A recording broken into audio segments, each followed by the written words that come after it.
azken finean, Lanbide Heziketa Euskalduntzeak ekartzen du atzetik gizartea eta mundu profesionala euskaratzeak. Orduen gure ekarpena hortik joan dela uste dugu, ez bakarrik dokumentazioan, ez da gelditu bakarrik materiala sortzen, baizik eta euskalduntze prozesu baten.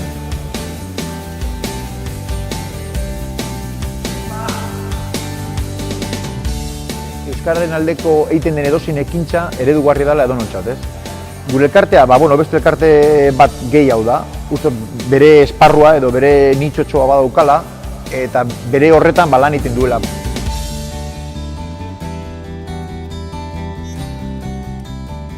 Lan mundua edo enpresa mundua Lanbide Heziketara eta euskarara hurbiltzea.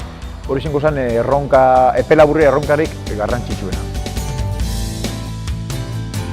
Behar bada eredugarriena da, guk egiten dugun lan guztia soporte edo euskarri digitalean dagoela. Da, web horri bat daukagu, ez dugu papelik erabiltzen, gidan bat edo beste publikatzen dugu, baina jendeari banatzeko, eta beste guztia dago euskarri digitalean.